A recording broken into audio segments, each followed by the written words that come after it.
Why smart people make dumb money decisions. Here's a question. Why is it that some of the smartest people you know, the doctors, engineers, lawyers, entrepreneurs, can solve the most complex problems in their fields, yet they're drowning in debt, living paycheck to paycheck, or making financial mistakes that look, well, dumb? If intelligence was all it took to build wealth, then every graduate and every PhD holder would be a millionaire. But the truth? Many of them are broke, stressed, and financially insecure. Today we're diving into the paradox, why smart people make dumb money decisions, and more importantly, how you can avoid falling into the same trap. When you think about money, most of us assume the smarter you are, the better your chances of getting rich. That's logical, right? After all, intelligence gets you into the best schools, the highest paying careers, and gives you access to opportunities most people never see. But here's the paradox. Intelligence doesn't guarantee financial success. In fact, in many cases, it creates blind spots. Think about it. You've probably heard of brilliant doctors with six-figure incomes but no retirement savings. Or lawyers earning $250,000 a year yet drowning in student loans and credit card debt. Or tech entrepreneurs who cashed out millions in their 20s only to file for bankruptcy a few years later. Intelligence may open doors, but it doesn't keep money in your pocket. And here's why smart people are used to winning. They perform exceptionally in exams, climbed corporate ladders, and solved problems others couldn't. So, when it comes to money, they often think, I'll figure it out. I don't need advice. I'm smart enough. But money is not math. It's psychology. And being brilliant in one field doesn't mean you're automatically brilliant with money. Take Mark, a software engineer in Silicon Valley. Brilliant coder, top of his field. He was earning $180,000 a year at 28 years old. But Mark thought he was smarter than the market. He dumped his savings into risky startups and crypto coins because he was sure he could spot the next big thing. Result? Within 2 years, he lost over $120,000. His net worth went from six figures to nearly zero. Not because he wasn't smart, but because his intelligence made him overconfident. He believed the rules didn't apply to him. Have you ever thought you were too smart to mess up with money?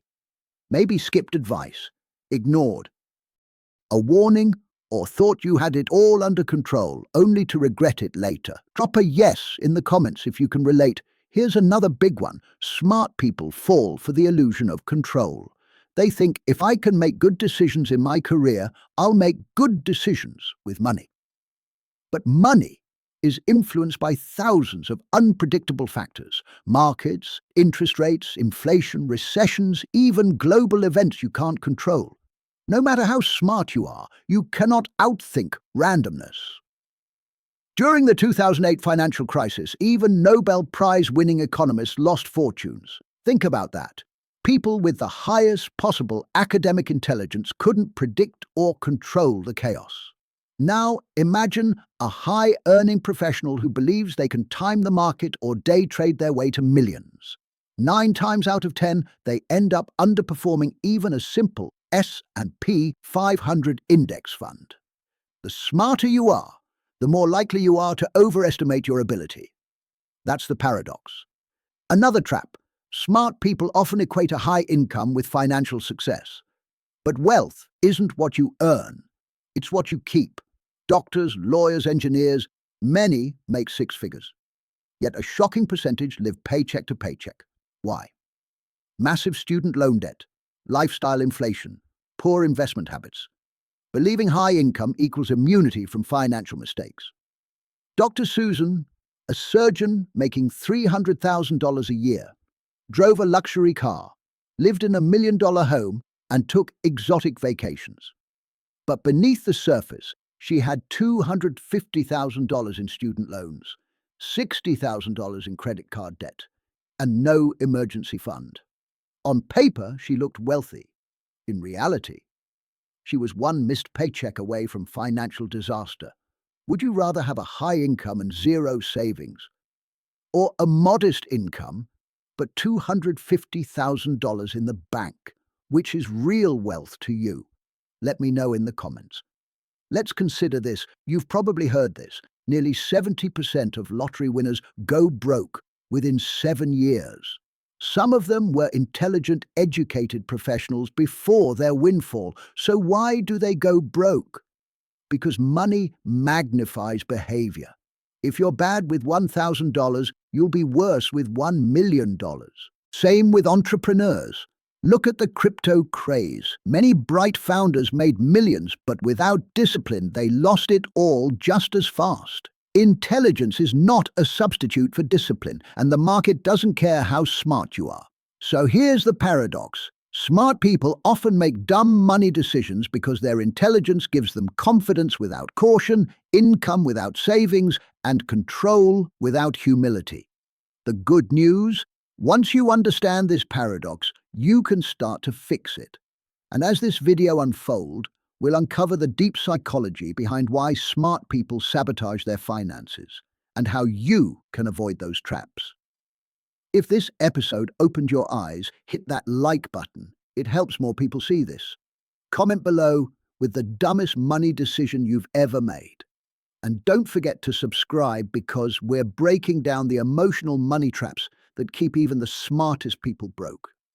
You ever notice how the dumbest money decisions don't actually feel dumb in the moment? Panic selling when the market drops feels safe. Splurging on that luxury car feels rewarding. Delaying investing feels reasonable because you'll start later. But here's the truth. Most financial mistakes are not logical. They're psychological. That's why even the smartest people, the ones with the highest intelligence, keep making the same money mistakes. Not because they don't know better, but because their emotions hijack their decisions. We're breaking down the psychology of money mistakes, fear, greed, envy, shame, and how these invisible forces quietly drain even the brightest minds of their financial potential. Let's look at fear, the great paralyzer. Fear is one of the most powerful forces in money. It paralyzes us, blinds us, and makes us choose safety even when safety is dangerous. Think about the stock market. When prices fall, fear whispers, "Get out before it gets worse." So smart people panic sell, locking in losses that could have recovered if they'd stayed patient. Meet Alex, MBA graduate, excellent career in finance. During the 2008 crash, he saw his $300,000 portfolio drop by 40%. Fear consumed him. He sold everything near the bottom. Within 2 years, the market had doubled. He sat on the sidelines, paralyzed, waiting for the right time to buy back in. His fear cost him nearly $200,000. The irony is, smart people are often more fearful. Why? Because they overanalyze, forecast doom, and talk themselves into believing they can avoid risk by doing nothing. But in money, doing nothing out of fear is sometimes the riskiest move of all. Be honest. Have you ever sold too early because of fear? Comment below with the word FEAR if you've been there. Greed, the silent saboteur. On the other side of fear, we have greed. Greed convinces us that we're missing out, that we need to take bigger risks to win faster, that if we don't act, everyone else will get rich without us. And greed loves disguising itself as opportunity. In 2021, millions of people, including Ivy League grads, Wall Street bankers, and Silicon Valley pros, poured savings into meme coins and speculative NFTs. They told themselves, "This is the future, I can't miss out." Greed blinded them to reality. By 2022, most of those assets had lost 70 to 90% of their value. Were these people dumb? Not at all. Many were brilliant. But greed doesn't care about intelligence. Greed bypasses logic and pulls on the deepest human desire: more, faster, now. Greed convinces smart people that they're smarter than the system. But in reality, greed makes you predictable. And predictable people are easy to exploit. Type "more" in the comments if you've ever chased an investment just because you didn't want to be left behind. Another psychological trap? Envy, comparison. Smart people are just as vulnerable to it as anyone else.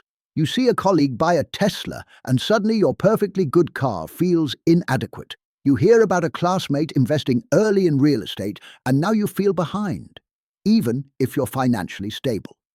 Lisa was a successful attorney, earning $200,000 per year. She drove a mid-range SUV and lived comfortably.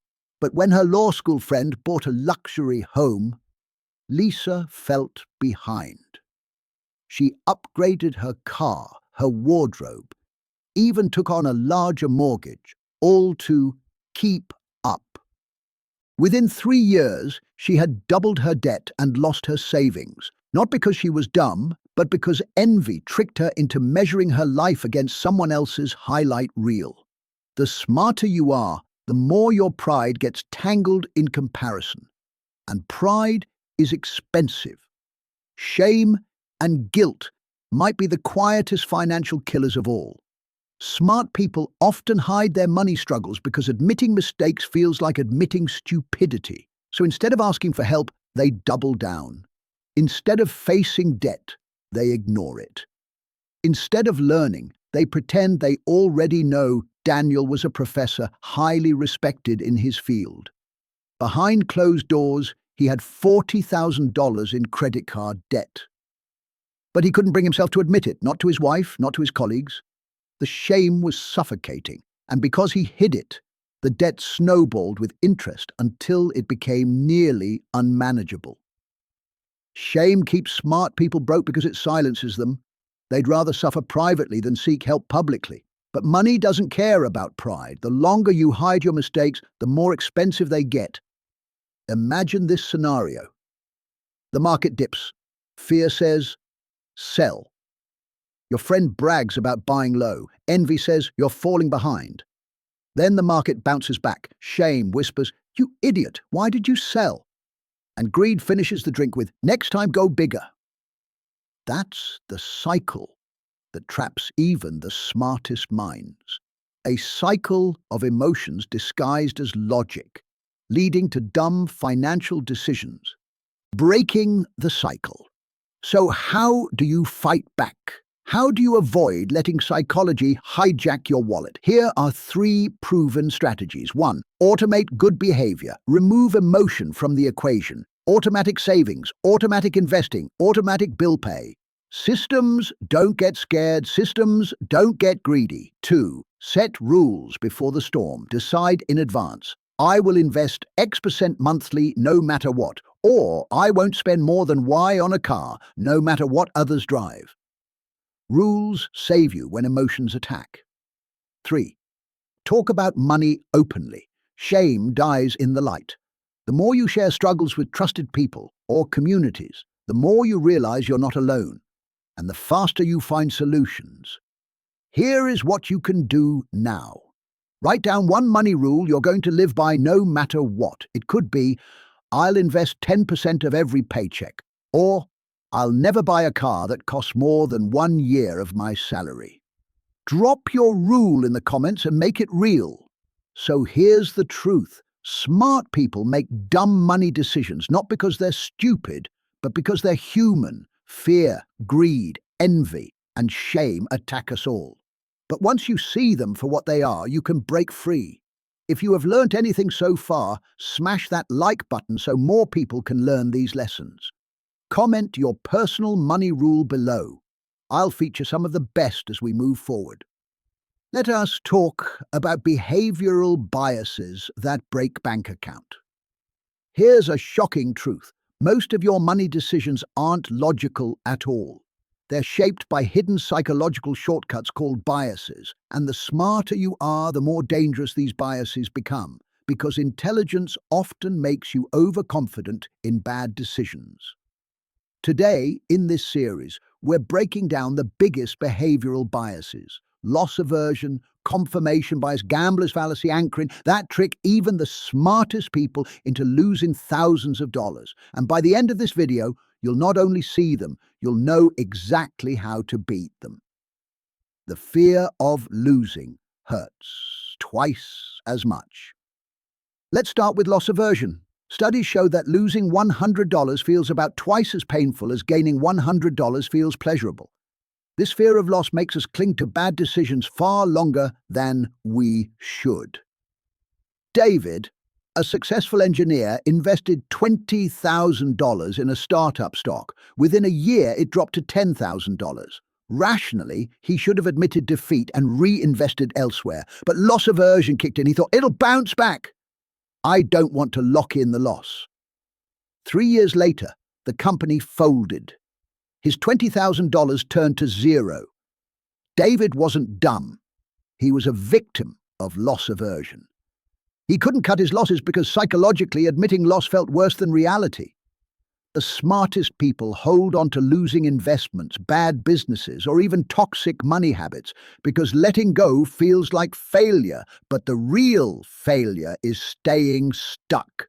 Type loss in the comments if you've ever held on to something too long, an investment, a debt, even a financial habit, just because you didn't want to admit defeat.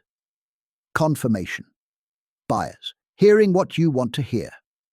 Next, we have confirmation bias, the tendency to seek out information that supports what you already believe while ignoring everything else. And smart people, they're the worst offenders. Why? Because they're skilled at finding evidence to back up their viewpoint. Example, the crypto investor. Melissa, a lawyer, believed Bitcoin was going to hit $500,000. She joined forums, followed influencers, and read only articles that agreed with her. Every red flag, she ignored it. When Bitcoin crashed, she lost half her portfolio. Not because she wasn't smart, but because her intelligence built a stronger case for her bias. She convinced herself she was right, until reality proved her wrong. Behavioral economists show that confirmation bias is one of the biggest drivers of financial bubbles. People ignore contrary evidence, amplify groupthink, and ride the wave straight into collapse. Be honest, have you ever looked for proof that you were right about money while ignoring the warning signs? Drop a yes if that's you. The gambler's fallacy, believing you're due. Another dangerous bias is the gambler's fallacy, the belief that past outcomes affect future ones, even when they don't. Smart people fall for this constantly in markets, casinos, and business. Example, the day trader. Tom, a finance graduate, lost money 5 days in a row trading options. On the 6th day, he told himself, I'm due for a win. He doubled his bet. He lost again, this time wiping out his account. The gambler's fallacy tricked him into thinking luck would balance out. But markets, like roulette wheels, don't have memory. The gambler's fallacy convinces smart people that persistence guarantees success. But in money, persistence without strategy guarantees losses. Anchoring, the trap of first impressions. Anchoring is when you rely too heavily on the first piece of information you receive. For example, if your house was valued at $500,000 2 years ago, you might still believe it's worth that, even after the market drops. Smart people fall into anchoring because they trust their initial analysis too much. Julia, an entrepreneur, valued her company at $5 million during a booming year. When she tried to sell later in a downturn, buyers only offered $2 million. She refused, anchored to her original number. Eventually, the company went under, and she sold for pennies. Anchoring blinded her to reality. In money, the first number you hear is rarely the truth, it's just the starting point. But the human brain, even a smart one, struggles to let go of that anchor. Biases make you irrational in ways you don't even notice. And the smarter you are, the more complex your excuses become. How to outsmart your own biases. So, how do you beat biases? You can't eliminate them, they're hardwired into human psychology, but you can outsmart them with systems. 3 steps. 1. Awareness. Name the bias when you feel it. Fear of loss? Anchoring? Call it out. Awareness breaks the spell. 2. Rules. Pre-commit to rules that protect you. Example, I'll rebalance my portfolio every 6 months no matter what. 3. Accountability. Share decisions with a financial advisor, friend, or even a community. Other people see your blind spots faster than you will. Here's what you should do. Pick one bias: loss aversion, confirmation bias, gambler's fallacy, or anchoring, and write in the comments how it's shown up in your life. Awareness is step one. So here's the truth. Smart people aren't immune to biases, they're more vulnerable, because intelligence makes it easier to justify irrational choices. But once you see the bias, you can beat it. If this episode gave you clarity, hit like so more people can learn these lessons. Comment which bias has cost you the most money and how you plan to fight it. You can graduate with honors. You can master calculus, memorize Shakespeare, or even design rockets for NASA. But here's the million-dollar question. Did anyone ever teach you how to budget, how to invest, how to file taxes? For most people, even the smartest, the answer is no. And that's the education gap. The tragic truth is, schools prepare you to earn money, but not to manage it. That's why so many brilliant people end up broke. We're going to expose why financial literacy is missing from our education system, how this gap sabotages smart people, and most importantly, what you can do to fill it yourself. What schools teach versus what we need. In school, we learn trigonometry, the periodic table, and the causes of World War I. Important, sure. But where were the lessons on credit scores, on compound interest, on how to buy a home or avoid debt traps? Most students leave school knowing how to dissect a frog, but not how to read a bank statement. That's not stupidity, that's neglect. A recent survey found that only 17 states in the US require high school students to take a personal finance class. Meanwhile, nearly 70% of college graduates leave school with debt, averaging over $30,000. Smart people don't make dumb money decisions because they're careless. They make them because nobody taught them the basics in the first place. The myth of academic intelligence. Academic intelligence is not financial intelligence. Being able to solve advanced math doesn't mean you understand how interest compounds on a credit card. Writing a brilliant thesis doesn't mean you know how to negotiate a salary. The education system measures intelligence in test scores, not in life outcomes. Rachel, a brilliant PhD in biology, landed a great research job, but she had no clue how to manage her student loans. And she ignored her retirement plan because it was too complicated. By her mid-30s, she was buried in debt, living paycheck to paycheck. Not because she wasn't smart, but because no one had taught her financial literacy. Why schools avoid teaching money? Why don't schools teach money? There are three big reasons. 1. Curriculum bias. Schools focus on academic subjects that are tested, not on practical skills. 2. Cultural taboos. Money is seen as personal, even impolite, so teachers avoid it. 3. Systemic design. Let's be honest, debt benefits the system. Credit card companies, student loan lenders, and even governments profit when citizens remain financially uneducated. Do you think schools should make personal finance mandatory? Comment yes if you agree. The cost of education gap. The education gap costs smart people thousands, even millions, over a lifetime. They don't understand interest, so they rack up credit card debt. They don't understand investing, so they miss decades of compound growth. They don't understand taxes, so they overpay or miss deductions. Every missing lesson becomes an expensive mistake. Jason graduated from law school with $180,000 in debt. He signed for the loans at 22, not understanding compound interest. By his early 30s, his balance had grown instead of shrunk. Jason wasn't irresponsible. He was uninformed. Self-education, closing your own gap. The good news, you don't have to stay uneducated. In today's world, self-education is more accessible than ever. Read books like The Millionaire Next Door or Rich Dad, Poor Dad. Take online courses like free resources on budgeting, investing, and credit management. Engage in communities, forums, podcasts, even YouTube channels like this one. Here's what you should do now. Write down one financial concept you never learned in school but wish you had. Budgeting, investing, taxes, anything. Then commit to learning it this month. Share yours in the comments. Redefining smart. Being smart isn't about test scores. It's about making decisions that build freedom. Academic intelligence may get you a diploma, but financial intelligence builds the life you want. So if you've fallen into money mistakes, stop blaming yourself. Start blaming the system that never taught you. Then take responsibility to close your own gap. If this episode catch up with you, hit that like button so more people see it. Drop in the comments the one financial skill you wish schools had taught you and subscribe.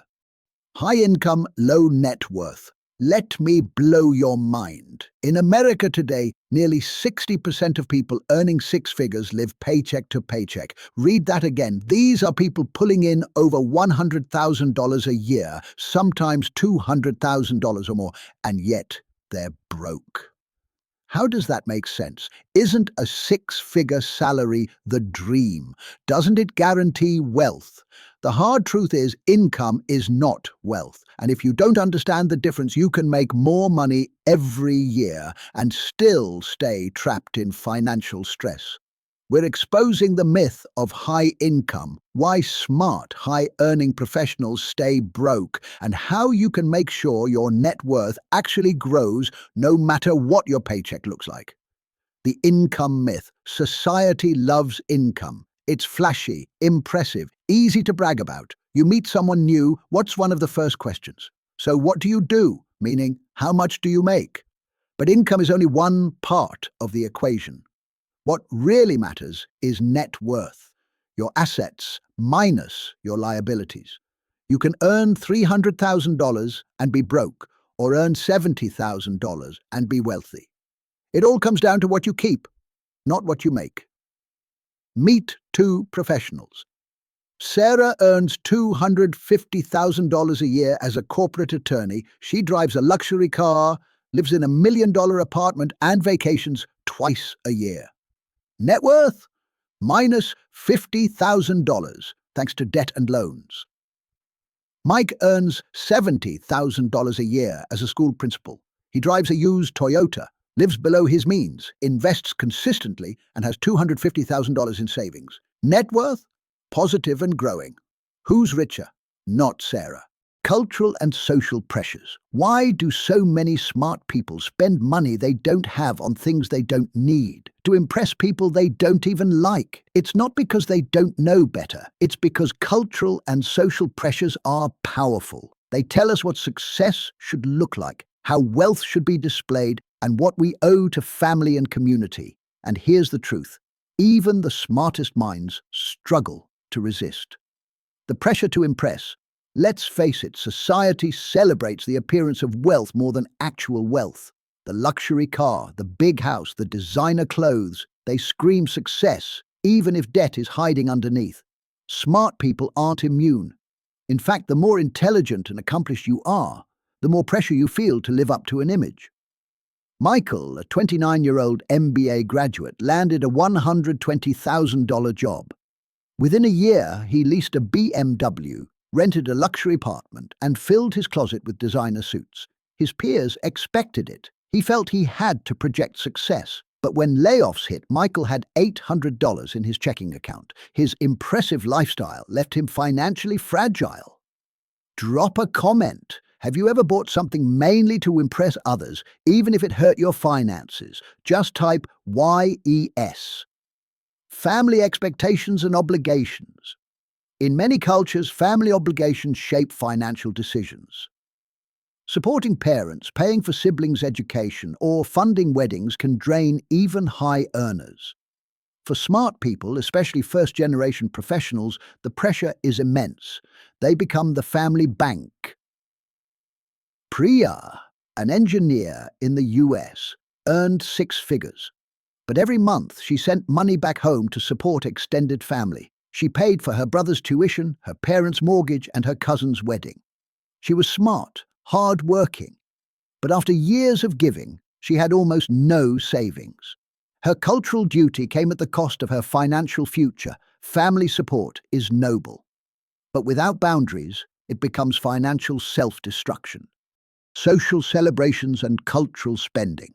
Weddings, birthdays, holidays, many cultures tie identity and pride to spending. And smart people fall for it, thinking, it's tradition, I can't say no.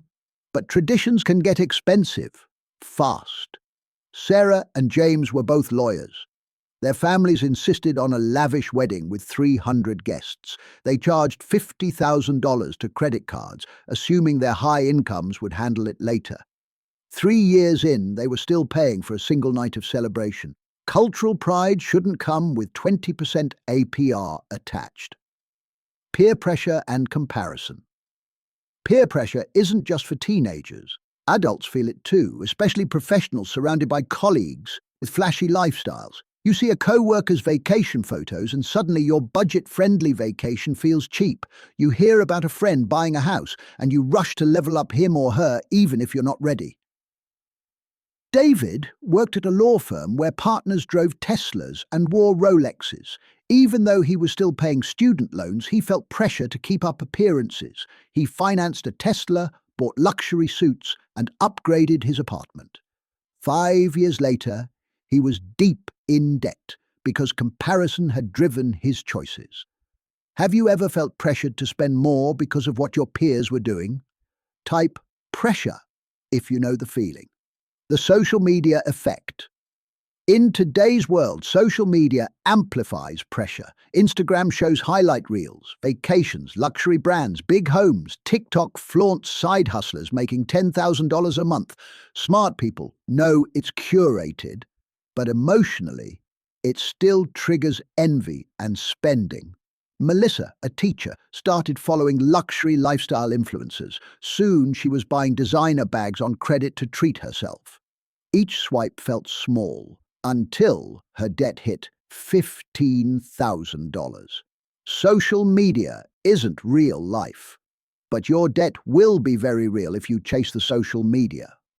So here's the truth. Smart people don't fail with money because they're stupid. They fail because they never made the shift from intelligence to wisdom. But you, watching this right now, you have the power to change. Don't let your intelligence be your downfall. Let wisdom be your weapon. Let discipline be your advantage. Let time be your ally. And remember, you're not meant to just survive, you're meant to thrive. If this series gave you clarity, hit like, share it with someone who needs it, and subscribe, because this is just the beginning. Your transformation starts today, and your future self will thank you